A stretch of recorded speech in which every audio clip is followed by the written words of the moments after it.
But is this something where it's fixable in someone? Is this treatable?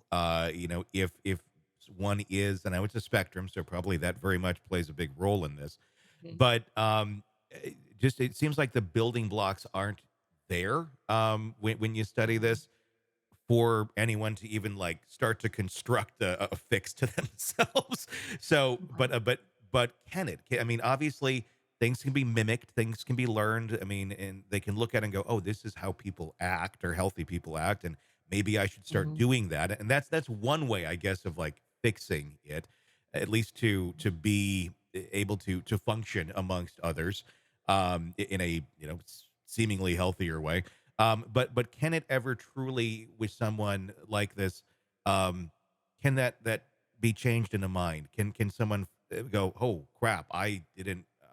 Yes, I've been thinking this way my whole life, but I that's wrong. Now I'm suddenly having more empathy and emotions for others. I mean, can that be learned? I guess. The general consensus is no, it can't. It's not fixable. There are some therapists out there who believe it can be. I mean, I believe anybody who wants to change can. Hmm. The trick is most narcissists don't think they're the problem, so they don't need to change. Everybody around them needs to change. Um, so most of what I have seen as successful treatment is doing exactly what you said, where it's teaching skills, teaching how to pretend to have compassion and Hmm. empathy, but the emotion still isn't really there. So no, my Yeah. best suggestion if somebody's in one of these situations, if they're possible, is to just go no contact and cut them out. Yeah. Um, because they Yeah. don't change. Is this a learned behavior? Is this like is it because of trauma in someone's life at some point in time? Or is this just kind of like a, sorry, you didn't get that part of your brain when you were born? Obviously that's not, but, basically those things aren't firing for you. What are we looking at with this sort of a disorder? There isn't a lot of there isn't really a lot known about where it comes from. Um, because again, narcissists don't usually show up in offices of people like me because they're not the problem. Yeah. If they do show up, it's because they're trying to pretend that they're going to change just to keep their supply on the hook a little bit Mhm. longer, but they're just playing the game. Yeah. Um, so there's some debate. I mean, I think one pattern that we see is that there can be trauma. One pattern that we see is one parent is maybe absent or abandoned them, and the other is overcompensating and just kind of gives them everything, is more hands off, and doesn't really hold them accountable for things. Mhm. Um, so having that combination can certainly lead itself towards narcissism. My belief is that there's kind of this almost a gene or something. There's a trait there, right? Mhm. And there's a way that they're wired that if circumstances are right, it kind of unlocks that, and then that character disturbance comes out. Because certainly there are people who are in similar situations and have awful childhoods who do not grow up to be Mhm. narcissists. And so I do think there's an element of they're just born with a character defect, Yeah. and then environment is going to shape that one way or the other. How often do we see it carry down from generation to generation? And that's an interesting question in itself, because if you're raised by one, are you just mimicking the behavior because that's what you learned on this is how people function, you know, uh, versus this is in you because this is the character defect that you were blessed to have. But how often do we see that where you have a narcissistic parent and then the kid ends up being the same sort of monster? Mhm. I don't really have statistics on Mhm. that. It tends to go one way or the other. So either children of narcissists become narcissistic like Mhm. themselves, or become overly compassionate and empathetic and become prime targets Yeah. for narcissists. Um, Narcissistic parents have specific roles they put their children into. So there's the golden child, and then there's the neglected one, and then there's the scapegoat. And I mean, Yeah. obviously, it's any combination of that depending on how many children you have, and it can change at times. But those golden children, the narcissists see as an extension of themselves, Mhm. and those are the ones that will be more likely to take on narcissistic qualities because they've been catered to, Mhm. and they're the one that mom or dad just adores and talks about and is Mhm. super connected to because they can do no wrong. Yeah. um, so they're more likely to follow in their parents' footsteps. Um, but as far as I haven't come across any specific statistics or anything on that. Yeah. One that comes to mind, in terms of like seeing basically it was a dynasty for a while. We're talking about Alec Murdaugh. Let's talk about him for a Mhm, little bit, and that family. Because I mean, if you look back and you look back at the forefathers of Alec Murdaugh, um, they going quite a ways back, all seem to have quite a bit of narcissistic traits about them, mhm, and the way that they handled their business, the way that they treated people in their community. I mean, and probably fairly overt in terms of narcissism. But it's kind of kept going down that line. Exactly. When you look at a character like Alec Murdaugh, how would you diagnose him, and how would you describe how Alec Murdaugh became the Alec Murdaugh that we know today? mhm.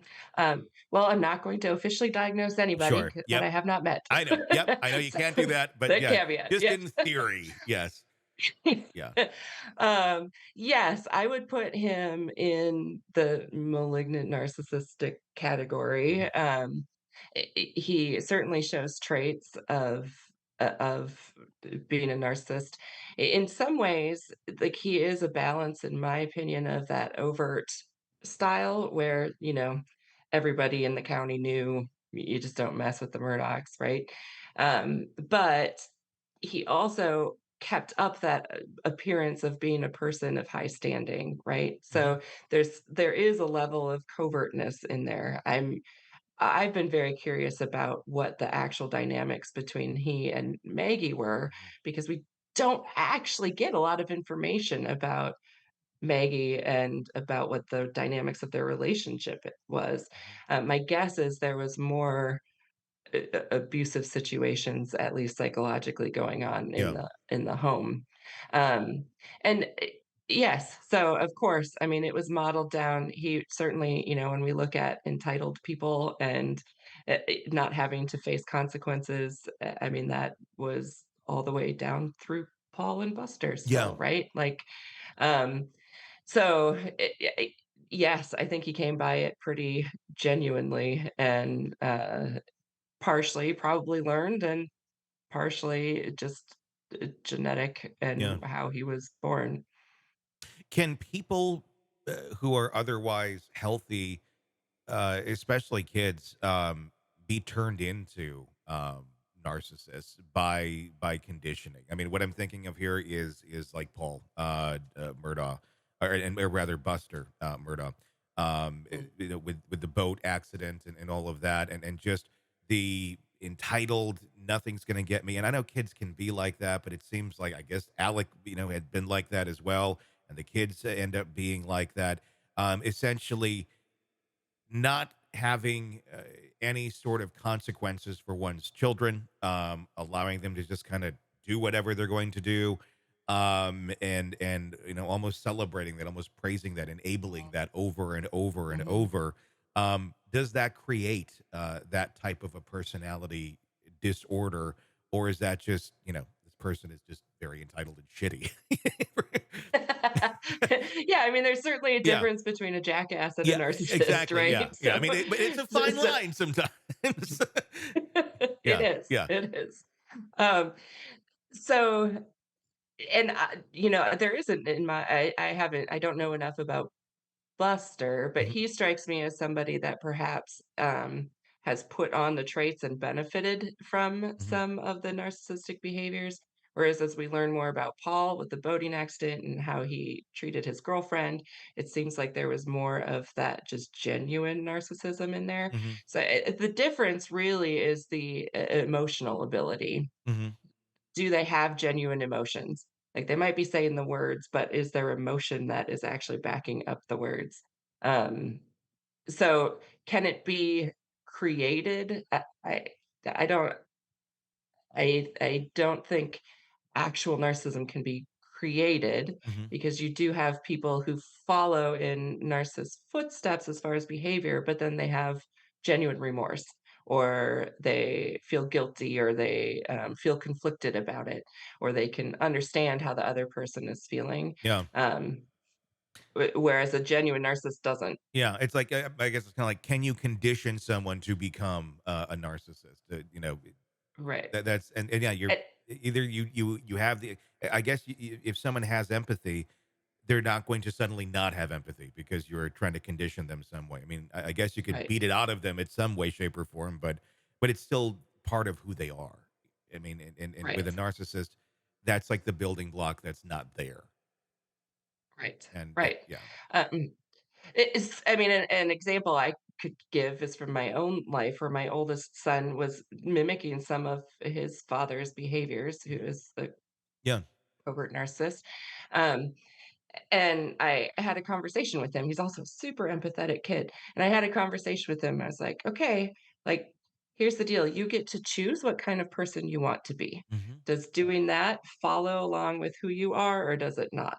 And then he has gone a completely different direction because he does have empathy and he cares. And, Mhm. he said to me at one point, he's like, I know I could manipulate people, but I don't really want to do that. I was like, Mhm. okay.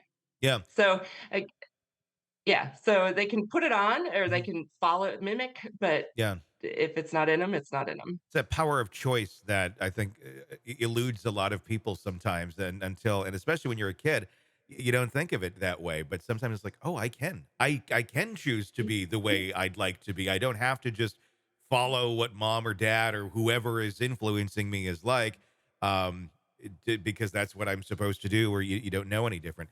Hey, it's Tony Brueski. If you like the podcast, be sure to like, subscribe, and press that bell so you don't miss any of our updates on the cases we're following for you right here at the Hidden Killers podcast from True Crime Today. And thanks